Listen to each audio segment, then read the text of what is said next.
Hey, welcome to today's video. Today we're taking a look at the CCPA regulation revisions, specifically the definition of personal information. So the California Attorney General issued the first draft of regulations in late 2019.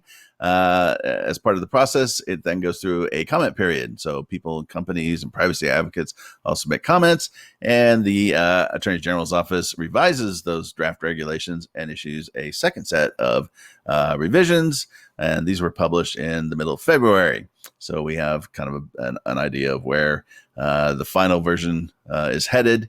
There'll be one more comment period. But right now we need to talk about these latest revisions because there's some interesting developments. Before we do that, my name is Richard Chapo. I'm a privacy lawyer in San Diego, California. I represent online businesses in privacy matters such as the GDPR, CCPA, Nevada privacy law, and so on and so forth.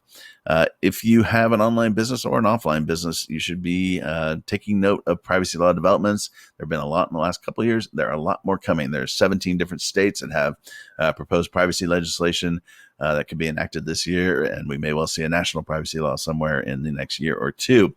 So you want to make sure you stay on top of that stuff. You can subscribe to this channel. You can subscribe to another privacy lawyer's channel. You can talk to your lawyer, make sure that they're staying on top of it.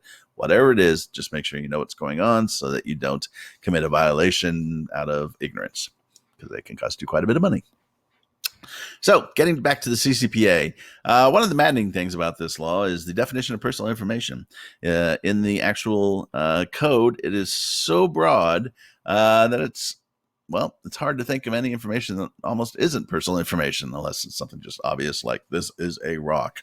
The definition of personal information, when you boil it down, basically is any information or data that can be used to directly or indirectly identify a person. I mean, it literally is pretty much that broad. Now, there are some exceptions and what have you, but it's just massively broad. And this creates a lot of problems because while you understand what they're trying to achieve, it really goes too far in quite a few areas.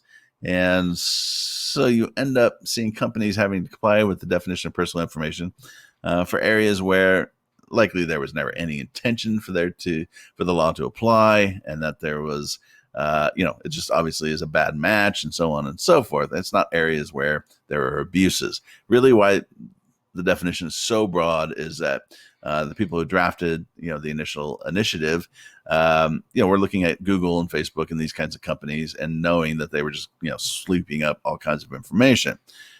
But I doubt they were really concerned about, a deli that was taking credit card numbers and processing them for lunch orders. But delis are getting dragged into CCPA compliance, laundromats. It's just endless. So it's madness, to be honest. It's a bit of madness. And to its credit, the California Attorney General's office appears to have realized as much.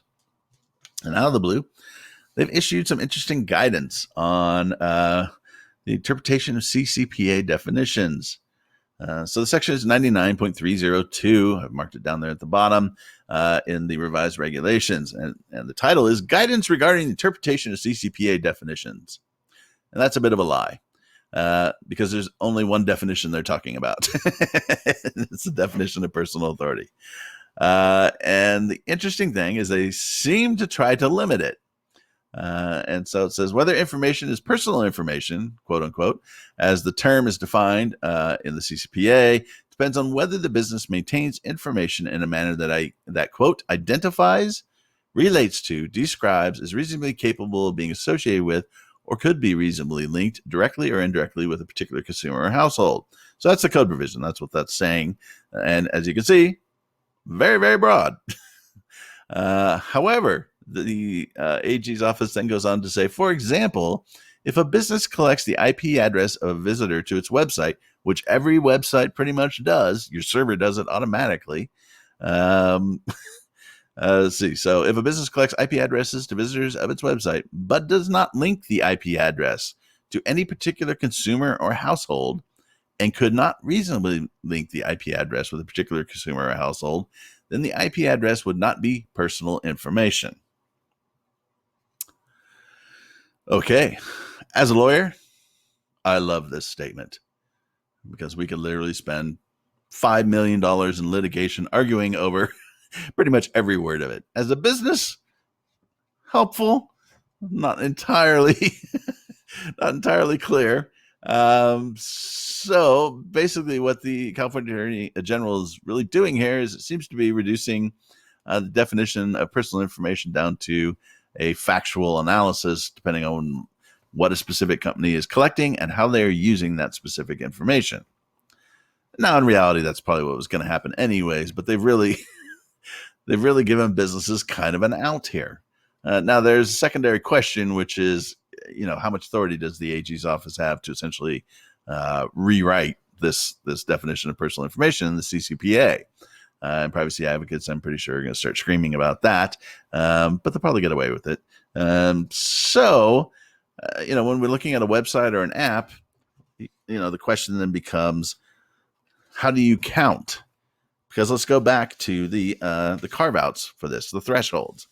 So the three thresholds for the CCPA are $25 million in revenue,